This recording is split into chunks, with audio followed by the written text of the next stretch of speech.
Kalvakuntla Kavitha target ఎవరు? ఎందుకోసమని ఆమె ఇట్లా మాట్లాడుతున్నారు? ఒక రాజకీయ పార్టీ పెడతా అని చెప్తున్నారు. రాజకీయ పార్టీ ఎవరైనా పెట్టవచ్చు, ఎన్నికల్లో పోటీ చేయవచ్చు.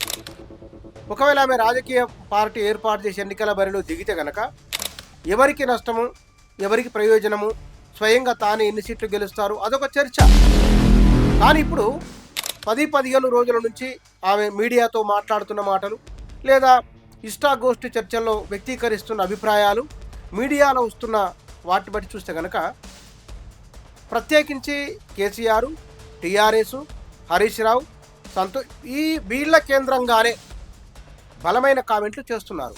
అక్కడక్కడ కొన్ని సందర్భాల్లో రేవంత్ రెడ్డిని గుంపు మేస్త్రి అని, మరొకరిని గుంటనక్క అని ఇట్లా పోలికలు కూడా చేస్తూ ఉన్నారు. సిట్ నోటీసుల విషయంలో కూడా వారు ఎవరైతే బాధ్యులకు ఇస్తారా, బాధితులకు ఇస్తారా, ఇట్లా మాట్లాడుతున్నారు. ఇవన్నీ మనం అంటే ఒక అంశాన్ని తీసుకొని వాటి కుడి ఎడమలు మాట్లాడడం ఒకటైతే కనుక, తాను ఎమ్మెల్సీ అయ్యేందుకు కారణమైన పార్టీ, తాను జాగృతి నిర్మించి ప్రజల్లోకి బలంగా వెళ్ళడానికి ఇరుసులాగా పనిచేసిన పార్టీ టీఆర్ఎస్. ఆ పార్టీ ఉన్నా ఒకటే, లేకున్నా ఒకటే, ఆ పార్టీ నిషేధించండి, ఆ పార్టీ ఇట్లాంటి కామెంట్లు కూడా చేస్తున్నారు. తన తండ్రిని లేదా బీఆర్ఎస్ అధినేతను అసెంబ్లీకి రాండి, లేకుంటే కనుక ప్రజల్లో పార్టీ ఉండదు అనే ఒక మాట కూడా ఆమె మాట్లాడు. అంటే పలచనైపోతాం, లేదా దూరం అయిపోతామని, లేదా రాజకీయ భవిష్యత్తు ఉండదు, ఈ విధంగా మాట్లాడుతూ వచ్చాను. ఆ మాట వరకు కొందరు అర్థం చేసుకోవచ్చు.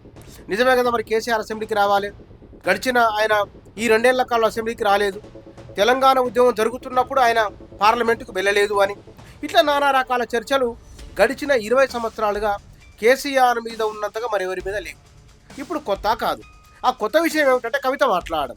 కవిత ఎవరు? స్వయం తన కూతురు. ఆయన ఆశీర్వాదంతో ఎంపీ అయి, ఎమ్మెల్సీ అయి ఉన్నారు. ఆ రాజకీయ పార్టీ ఆధారంగా ఎదిగి వచ్చిన వారు, తన తండ్రి బ్రాండునే తన బ్రాండుగా మార్చుకున్నవారు. ఇప్పుడు వారే ఆ పార్టీ ఉంటేంత లేకుంటేంత అంటున్నారు. ఎందుకంటే ఆ పార్టీ నుంచి బయటికి రావడం, తానే ఒక పార్టీ పెట్టడం, ఇదంతా ఒక అంశం. కానీ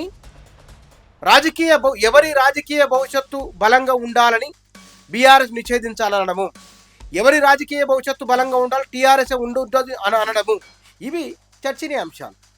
నిజంగానే టీఆర్ఎస్ లేకుంటే కవిత నిలబడగలదా? ఆమె సొంతంగా రాజకీయ పార్టీ పెట్టినా తట్టుకొని ఉండగలరా? ఇదొక అంశం. రెండవది, ఆమె బీఆర్ఎస్ విమర్శించడం వలన, లేదా టీఆర్ఎస్ లేకుండా అనుకుంటే కనుక, అది అసాధ్యం అనుకోండి, ఒకళ్ళు అనుకుంటే కనుక వారంతా వచ్చి ఈ పార్టీలో జాయిన్ అవుతారా, లేదా టీఆర్ఎస్ దగ్గర వీరంతా మాట్లాడుతూ జరిగిపోతుందా? ఇవన్నీ ఒక ప్రశ్నలుగా కనబడుతూ ఉన్నాయి. ఒకవేళ టీఆర్ఎస్ బలహీనపడితే కవిత చెప్తున్నట్లుగా ఉద్యమకారులు, ఆ టీఆర్ఎస్ ద్వారా అవకాశాలు రానివారు కవిత ఏమో ఇస్తే కనుక ఎంతమంది రావచ్చు? లేదా తెలంగాణ ఉద్యమంలో తటస్థంగా ఉన్నవారు, రాష్ట్రం ఏర్పడిన తర్వాత మౌనంగా ఉన్న తెలంగాణ ఉద్యమ కార్యకర్త లక్షలాది మంది వారు బీఆర్ఎస్కు ఓటేసినా గమనిస్తూ ఉన్నారు. పార్టీ ఎట్లా ఉన్నది, పరిపాలన తీరు ఎట్లా ఉన్నది, కేసీఆర్ వ్యవహార శైలి ఎట్లా ఉన్నది, ఇవన్నీ ఆ రోజు గమనించారు, ఇవాళ కూడా వాళ్ళు గమనిస్తూనే ఉన్నారు. ఇప్పుడు కొన్ని స్వరాలు బయటకు వస్తూ ఉన్నాయి. తెలంగాణ ఉనికి అస్తిత్వం, ఇక్కడ ఉనికి అస్తిత్వానికి ఇబ్బంది ఏర్పడుతున్నప్పుడు మాట్లాడక తప్పదు అని ఈ స్వరం వినిపిస్తున్న వారి సంఖ్య తెలంగాణలో మెల్లమెల్లగా పెరుగుతున్నది. అది 10, 100, 1000 సంఖ్యకు చేరుకున్నది. అలాంటి వారి చర్చ సోషల్ మీడియాలోనూ 10 మంది కలిసినప్పుడు మాట్లాడుకుంటున్నారు. ఈ సందర్భంలో టీఆర్ఎస్ ఉంటేంత పోతేంత నిషేధించాలనే మాట కవిత నుంచి రావడము, అంటే ఎవరైతే ఈ ఉనికి అస్తిత్వం గురించి మాట్లాడుతున్నారో ఈ శిబిరం మొత్తం తన వైపు వస్తుందని కవిత బహుశా భావిస్తున్నారా ఏమిటి? నిజంగానే ఆమె భావిస్తే కనుక అట్లా వచ్చే అవకాశం ఉన్నదా? అంటే ఆ అవకాశం ఆమె వెంట వెళ్ళే అవకాశాలు చాలా చాలా తక్కువ. రాజకీయంగా కొంత ప్రాతినిధ్యం దొరుకుతుందని ఎమ్మెల్యేకి పోటీ చేయడానికో అవకాశం ఉంటూ ఎంపీగా పోటీ చేయడానికో ఆశించేవారు ఆమె వద్దకు వెళ్ళే అవకాశం లేకపోలేదు. బహుశా ఒక్కో నియోజకవర్గంలో వ్యక్తులుగా వారి ప్రభావం ఉండవచ్చునేమో, కానీ మొత్తమే తెలంగాణ ప్రయోజనాలు తీసుకున్నప్పుడు, మొత్తమే నాయకత్వ పటిమ అంశాన్ని ప్రధానంగా తీసుకున్నప్పుడు కవిత ఏ మేరకు ఫిలప్ చేస్తారు, వారికి ఏ మేరకు భరోసాని ఇవ్వగలనేది మాత్రం ఒక క్వశ్చన్ మార్క్. కవిత టార్గెట్ చేసుకొని మాట్లాడుతున్న నాయకులను ఇవి నిజంగానే బలహీనపరచగలరా? కవిత వ్యాఖ్యలతో బీఆర్ఎస్ ప్రజల్లో ఇబ్బంది పడగలదా, ప్రజలకు దూరం కాగలదా? ఈ ప్రశ్నలు వేసుకున్నప్పుడు వీటికి సమాధానం కాదు, అంత సులభమైన విషయం కానే కాదు.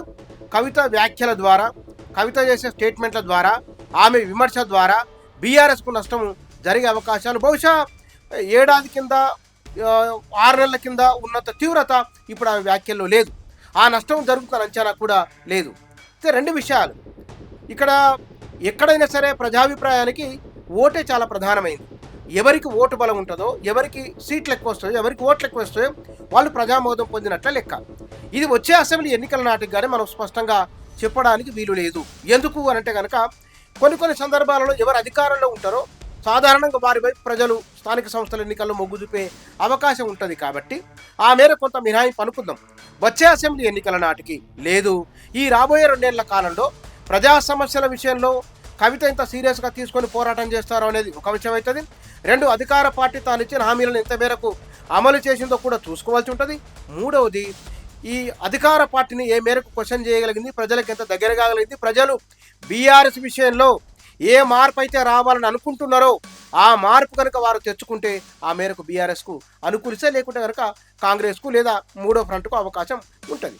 ఇక్కడ కవిత ఫలానా వారిని పర్టికులర్గా టార్గెట్ చేసుకొని ముందుకెళ్ళడం కంటే కూడా తన రాజకీయ ఎజెండా ఏమిటి, తాను ప్రజలకు ఏం చెప్పాలనుకున్నారు, తమ ప్రత్యామ్నాయ ఎజెండా ఏమిటి, దీని ద్వారా వెళ్ళిపోతే కనుక బహుశా ప్రజలు ఆలోచించే అవకాశం ఉంటుందేమో. కానీ నిరంతరాయంగా అధికార పక్షాన్ని కాదని విపక్షాన్ని, విచారణ ఎదుర్కొంటున్న వారిని, మంత్రులు, ముఖ్యమంత్రి చేత నిరంతరం విమర్శలకు గురవుతున్న వారిని ఈమె కూడా విమర్శించడం వలన అదనంగా వచ్చే ప్రయోజనానికంటే బహుశా వారిని విమర్శించడం వల్ల ప్రయోజనం ఏమిటి అనే ప్రశ్నే బలంగా ప్రజల్లోకి వెళ్ళే అవకాశం ఉన్నది.